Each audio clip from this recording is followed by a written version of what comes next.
এবার শেখ হাসিনার বিচার আন্তর্জাতিক ট্রাইব্যুনালে হবে।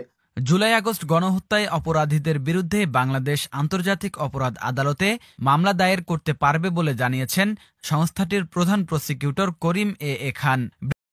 আসসালামু আলাইকুম রহমতুল্লাহ। প্রিয় দর্শক, এবার শেখ হাসিনার বিচার আন্তর্জাতিক ট্রাইব্যুনালে হবে। হ্যাঁ প্রিয় দর্শক, গত পরশু আমাদের অন্তর্বর্তীকালীন সরকারের প্রধান ডক্টর মোহাম্মদ ইউনূস তিনি জাতিসংঘের একটি অধিবেশনে অংশগ্রহণ করেছেন।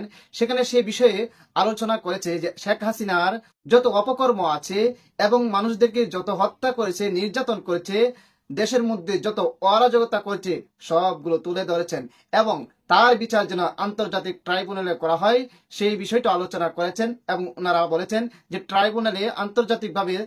আন্তর্জাতিক ট্রাইব্যুনালে তার মামলা এখন গ্রহণ করা হবে। প্রিয় দর্শক, এখন শেখ হাসিনা যাবে কোথায়?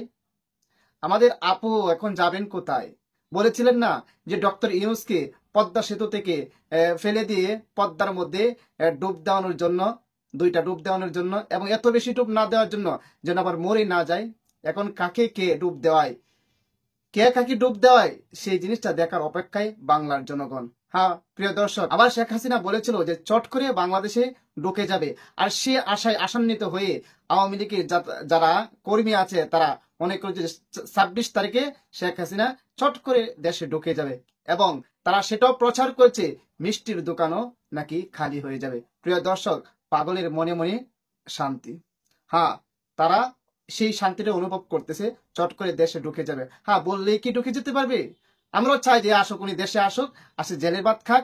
বাংলাদেশের মধ্যে যত হত্যা গণহত্যা করছে সবগুলোর বিচার আমাদের জনগণের সামনে হোক, সেই জিনিসটা আমরা চাই। প্রতিটা মানুষ চাই যে শেখ হাসিনা ফিরে আসুক। আপনাদের বলতে হবে কেন, এত আনন্দ করতে হবে কেন? আমরা তো চাই যে সে আসুক। প্রিয় দর্শক, তাহলে আসুন আর দেরি না করে আমি যে কথাটা বলেছি যে শেখ হাসিনার বিচার এবার আন্তর্জাতিক ট্রাইব্যুনাল হবে, সেটা আমি কিভাবে বলেছি? হ্যাঁ, সেটা পেজ দ্য পিপলের মধ্যে একটি সংবাদ হয়েছে, সেই সংবাদ থেকেই আমি সেটা পেয়েছি। এখন আপনাদেরকে সেই পেজ দ্য পিপলের সংবাদটা একটু শুনিয়ে আসি, এরপরে আপনাদের কি মতামত অবশ্যই জানাবেন।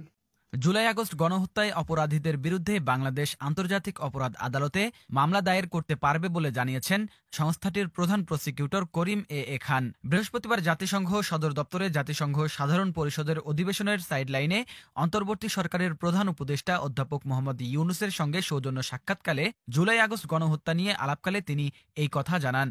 প্রধান উপদেষ্টার প্রেস উইং জানায়, সাক্ষাৎকালে প্রধান উপদেষ্টা এবং আন্তর্জাতিক আদালতের প্রধান প্রসিকিউটর ছাত্র জনতার বিপ্লবে জুলাই আগস্ট গণহত্যায় মানবতা বিরোধী অপরাধীদের বিরুদ্ধে আন্তর্জাতিক অপরাধ আদালতে মামলা দায়ের প্রক্রিয়া, রোহিঙ্গা সংকট এবং 2017 সালে রাখাইনে রোহিঙ্গা গণহত্যা সহ বিভিন্ন বিষয়ে আলাপ করেন। আইসিসির প্রধান প্রসিকিউটরের কাছে অধ্যাপক ইউনূস জুলাই আগস্টে ছাত্র জনতার অভ্যুত্থানের সময় গণহত্যার অপরাধীদের বিরুদ্ধে আন্তর্জাতিক অপরাধ আদালতে মামলা দায়ের করার পদ্ধতি সম্পর্কে জানতে চান। এ অভ্যুত্থানে বিগত সরকারের নৃশংসতার শিকার হয়ে অন্তত 700 মানুষ মারা গেছেন এবং প্রায় 20,000-এর বেশি মানুষ আহত হয়েছেন। আইসিসিতে মামলা দায়ের প্রসঙ্গে করিম খান বলেন, বাংলাদেশ অবশ্যই হেগ ভিত্তিক আদালতে মামলা দায়ের করতে পারে, তবে আইসিসিতে মানবতা বিরোধী অপরাধের মামলা দায়েরের জন্য নির্দিষ্ট নিয়মগুলো অনুসরণ করতে হবে। বৈঠকে করিম খান অধ্যাপক ইউনূসকে 2019 সালে আইসিসির রোহিঙ্গা নির্বাসন নিয়ে তদন্তের সর্বশেষ অগ্রগতি সম্পর্কে অবহিত করেন। চলতি বছরের শেষ নাগাদ বাংলাদেশ সফর করবেন বলেও জানান আইসিসির প্রধান প্রসিকিউটর। রোহিঙ্গা সংকট সমাধানে অধ্যাপক ইউনূসের 3 দফা প্রস্তাবের প্রশংসা করে করিম খান বলেন, এসব প্রস্তাব রোহিঙ্গা সংকট সমাধানে নতুন করে গতি আনবে।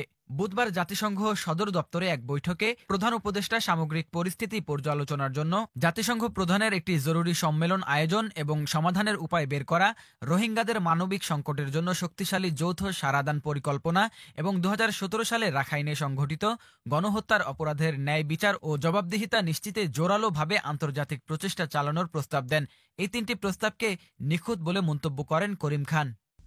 প্রিয় দর্শক, আপনারা সকলেই শুনেছেন যে পেজ দ্য পিপল যেটা বর্তমানে একটি বাংলাদেশের মধ্যে একটি গ্রহণযোগ্য পেজ, চ্যানেল, সব দিক দিয়েই সেটার মধ্যে আপনারা দেখতেছেন প্রতিনিয়ত বিভিন্ন আলোচনা হচ্ছে, বিভিন্ন বিষয়ে আলোচনা হচ্ছে এবং টক শো হচ্ছে, সেটা অনেক গ্রহণযোগ্য। ওনারা এই সংবাদটা প্রচার করেছে। প্রিয় দর্শক, এখন আপনাদের কি মতামত যে ডক্টর ইউনূস সাহেব সম্পর্কে, উনি যে কাজগুলো করতেছেন আপনার কতটুকু ভালো লাগতেছে এবং শেখ হাসিনার বিচার কেমন হওয়া উচিত সেই বিষয়টা আপনারা জানাবেন এবং ডক্টর ইউনূস সাহেব কি আমাদের দেশের যে সংকট আছে, সংকট মুহূর্তে আছে, সেটাকে দূরীভূত করতে পারবে এবং ডক্টর ইউনূস কি সফলকাম হতে পারবে? অবশ্যই কমেন্ট বক্সে জানাবেন। আর সবাইকে অসংখ্য ধন্যবাদ ভিডিওটি দেখার জন্য। আসসালামু আলাইকুম ওয়া রাহমাতুল্লাহ।